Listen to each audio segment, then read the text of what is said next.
40 cents. The auctioneer said the number twice, the way a man repeats a thing he is hoping somebody will correct. Nobody corrected him. Snow came down sideways across the square at Stone Creek and gathered in the folds of Ruth Calder's shawl. While she stood on the freight scale they had dragged out of the mercantile to serve as a block. She did not look at the crowd. She had learned a long while back that looking at them only gave them something to aim for. 40 cents. And a man near the back had laughed when he said it.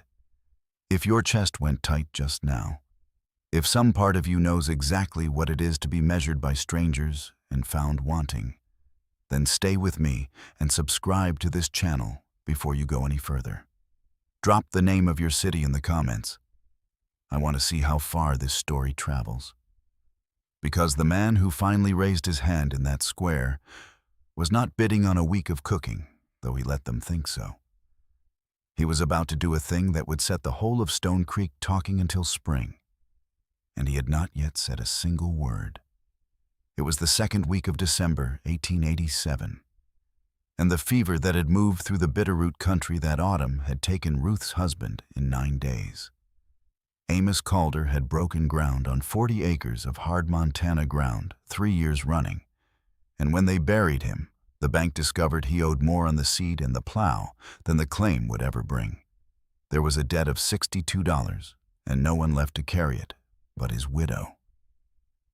The county settled such things at the hiring block, where a person without means was bound over for a year's labor to whoever would take the debt against their work. Ruth had stood on that scale for 11 minutes. She had counted.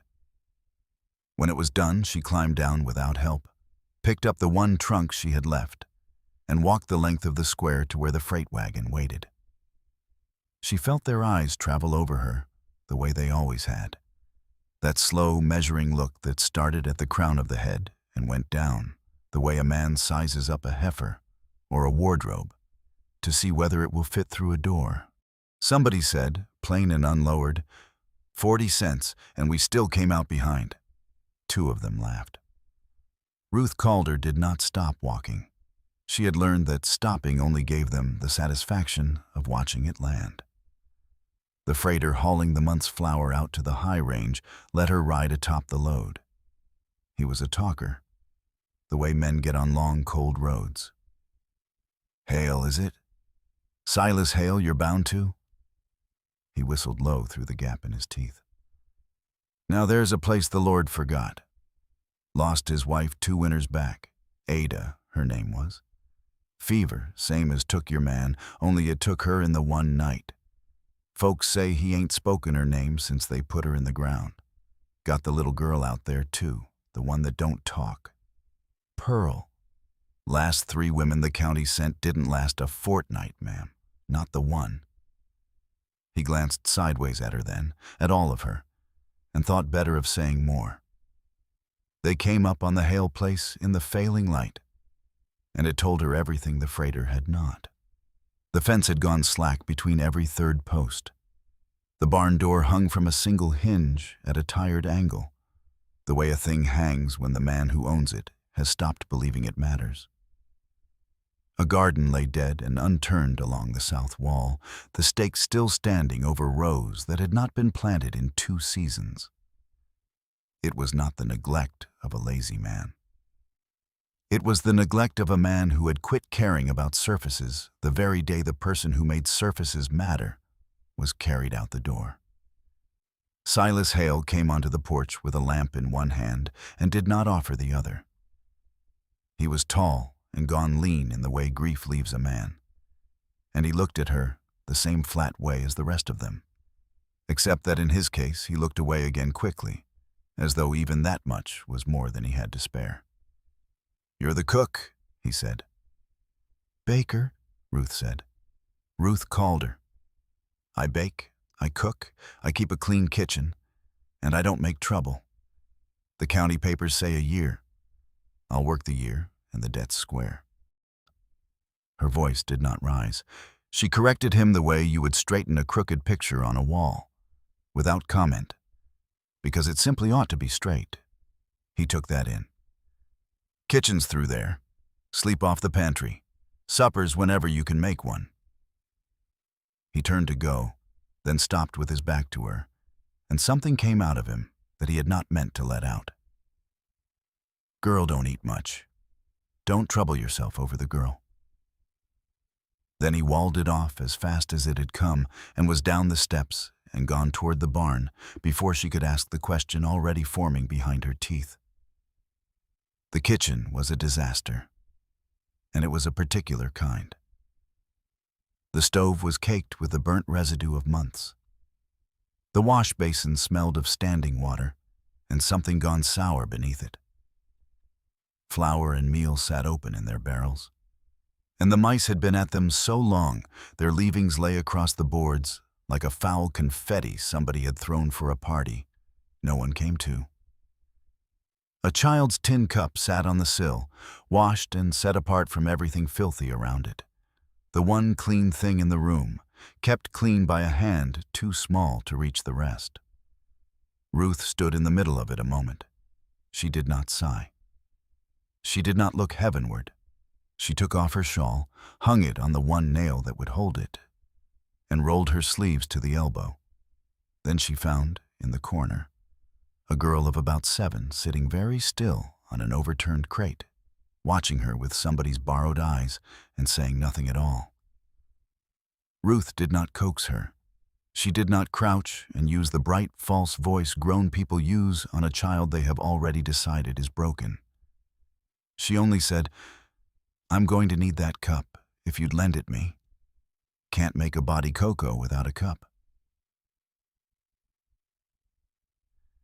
And she went back to her work and left the choosing to the child.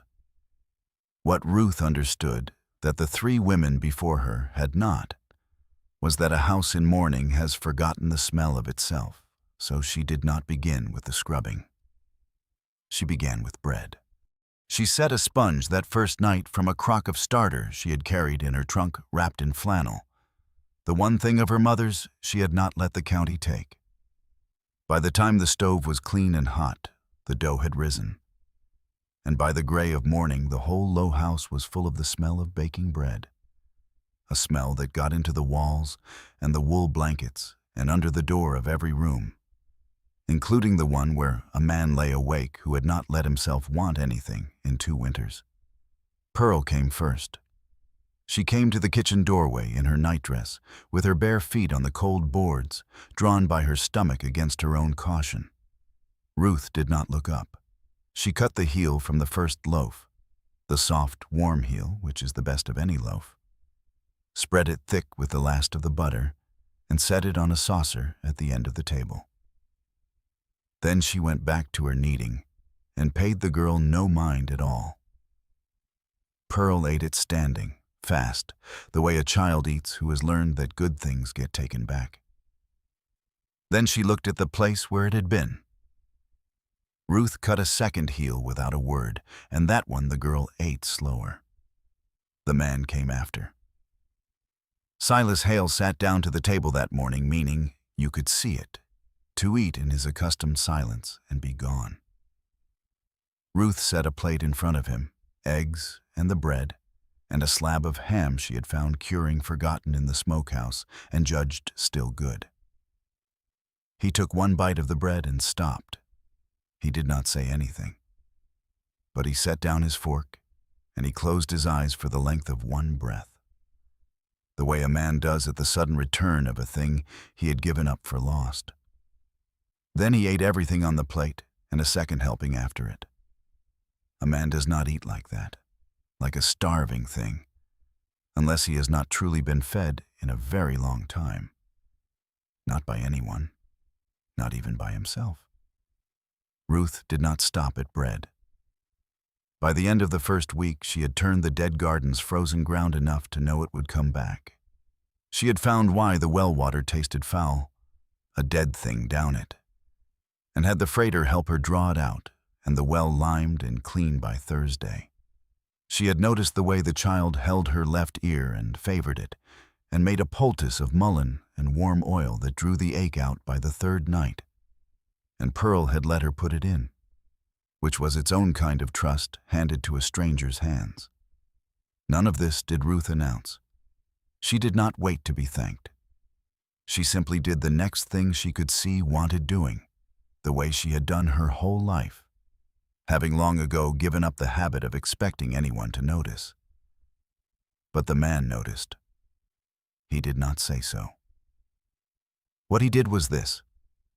On the fourth night, when the cold came down hard off the range, Ruth went to bank the stove and found that the firewood by the pantry door, her door, had been stacked higher than the rest, split fine and dry, more than the kitchen would burn in 3 days. She had not asked for it. He had not mentioned it. The next morning he ate his breakfast and said nothing, and she poured his coffee and said nothing, and the woodpile by her door stayed full all that winter. There is a thing in that neither of them would ever say aloud, that a man who has stopped tending himself and begins to carry wood for someone else's warmth has started the long walk back from somewhere very far off. It was in the second week that Ruth found the room. She had gone looking for linens and opened a door at the end of the hall that did not want to open, and behind it the air was cold and still and untouched. A woman's things lay exactly where a woman had left them 2 winters before, a brush with pale hairs still caught in it, a half-finished sampler in its hoop, a child's first pair of shoes set on the sill. And on the small table by the bed, in a frame, a photograph. Silas Hale with his arm around a slight, smiling woman, and on that woman's knee a baby with both hands open toward the camera, reaching for the whole of the world. Ruth understood several things at once, standing in that cold room. She understood why the man would not say his wife's name. She understood, too, from a second frame turned face down, that she did not turn over, why the child would not say anything at all. Some griefs a body can read with the door barely cracked. And she understood, from a fold of papers tucked beneath the first frame, what neither the freighter nor the man had told her. That the Hale ranch did not belong, free and clear, to Silas Hale. There was a note against it, $800 at interest, held by a man whose name she had already heard once that week, spoken low and unfriendly across the counter at the Mercantile. Garrett Voss. She closed the door soft and told no one. But she had seen it, and a crack had opened, and through it the real trouble was already on its way. Garrett Voss came up the road on a tall bay horse on the last day of December. 2 men behind him and a paper folded in his glove. He was a wide, well-fed man in a good coat, the kind who has learned that money makes a quiet sort of cruelty look a great deal like fairness. He had bid on Ruth at the block. It was his voice that had said 40 cents, his men who had laughed, and being outbid by a silent rancher he held in contempt had not sat easy with him since. Now he held the note, and the note was due, and he had ridden out in person to enjoy it. He did not get down. He read the figure off the paper from the saddle, $840, with the winter's interest run on, and gave Silas Hale until the land office opened after the new year to pay it or sign the ranch over. Then he looked past Silas to where Ruth stood in the doorway, and he smiled in a way that made his meaning plain before the words got there. "Course," Voss said. "A man in your position's got assets he might let go cheaper than land. I'd take the woman's papers off your hands. Call the note half settled. She cooks, I'm told." One of his men laughed, the same laugh from the square. Silas Hale said nothing. He had gone very still. But Ruth saw his hand close slow at his side, and she stepped back into the house before he could do the thing that would put him in the county jail and leave Pearl with no one at all. That was the night the fever took Pearl. It came on fast, the way it does in children. And by midnight the girl was burning, and her breath had gone to a thin whistle. And Ruth knew that sound, because she had heard it before, in another house, in another bad winter. She did not panic. She set water to boil and steam to loosen the chest, and she sat on the floor by the bed and did the work hour upon hour. While the blizzard the range had been threatening came down at last in earnest and shut the road to town and to the doctor both. Silas knelt across the bed from her. And somewhere in the worst of the dark, with his daughter laboring for every breath between them, the thing he had walled off for 2 winters came out of him without his leave. "Ada died on a night like this," he said. His voice was low and even and terrible. "Pearl was 5. She was in the bed alongside her. She woke and her mother was—" He stopped. "She hasn't said a word since. Not one in 2 years." He looked down at his hands as though they had failed him personally. "I couldn't keep the one of them breathing then. I don't know that I can keep this one breathing now." Ruth did not tell him it would be all right. She did not reach for the easy words people throw at a drowning man, so they might feel better themselves. She wrung the cloth and laid it cool on the child's brow, and she said, "Then we'll keep her breathing together, you and I, breath by breath, till morning. That's all anybody can do, and we are going to do it." And she did not leave that floor. When he finally slept sitting up against the wall toward dawn, she was there still, awake, her broad hand flat on the child's chest, counting each rise of it, which was its own form of presence, and said plainly, without a word, "I am here, and this is real, and I am not going anywhere." The fever broke just after dawn. Pearl's breathing eased, and her eyes opened clear, and she looked at the woman who had not left her side, and in a voice gone rusty from 2 years of disuse, she said one word: "More." She was asking for bread. It was the first word Silas Hale had heard from his daughter in 2 years. And he put his face in his hands, and his shoulders shook.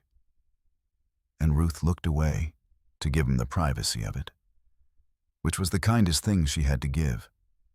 Word of a thing like that does not keep to a mountain.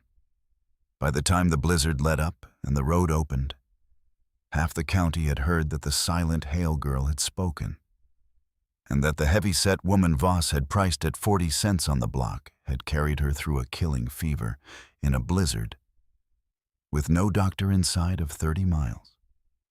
The widow Tomlin, whose grandson Ruth had quietly dosed for the croup back in that first week, had a great deal to say about it in the Mercantile.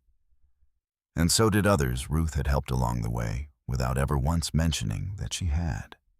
So there was a crowd in the square on the morning of the land office day. There always is, for a foreclosure. Folks come out to watch a man go down. Voss came in his good coat with a note in his glove, and read the figure out loud so all could hear it, and then, because winning quietly was never enough for him, he made his offer over again in front of the whole town. "Or," he said loud, "Hale hands over the woman's papers and we call it even. Your choice, Silas. The ranch or the cook." He smiled around at them all, certain of his ground. "No man trades land for— she's worth more than this ranch." Silas Hale had used few words in his life, and fewer still in 2 years. But he said those 5 plainly, in the open square, in front of every soul who had stood there and laughed at 40 cents. "Take the ranch," he said to Voss.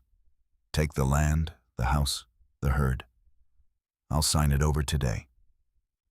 But her papers tear up, and she stays a free woman, and she stays with my girl and me."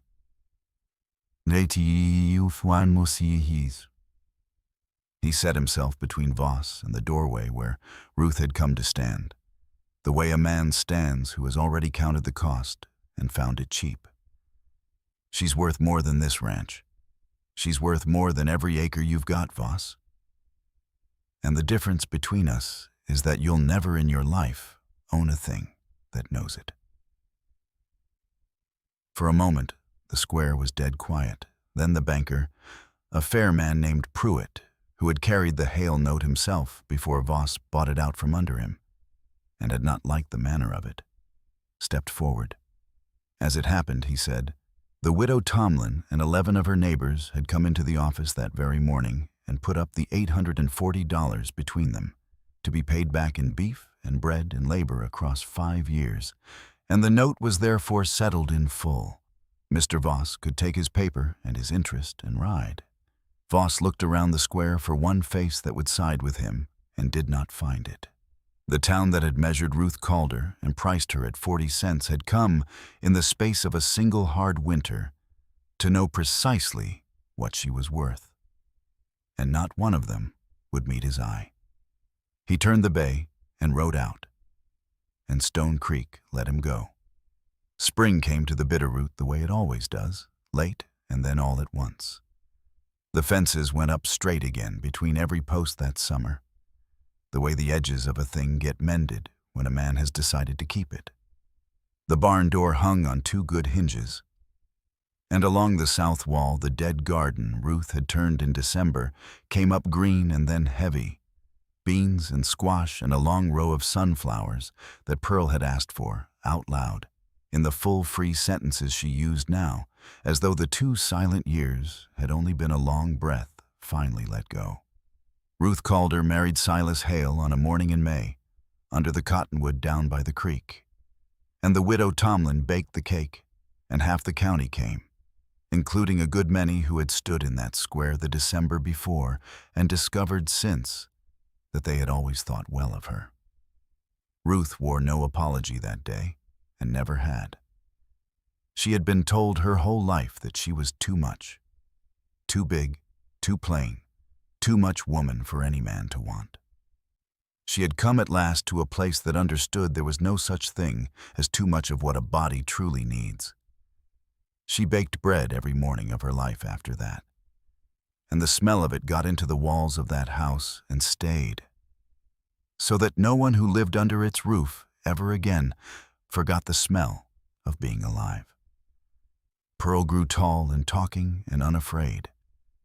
And on the morning a daughter of her own was born, years on, in the spring of 1894, Ruth lifted the child up into the window light and did not count her fingers, nor her cost, nor anybody's good opinion. She had given up counting on the day a quiet man stood in a town square and named her worth above everything he owned. She was worth more than the ranch. She had always been worth more than the ranch, and at the last, she lived in a house that knew it, and she stayed.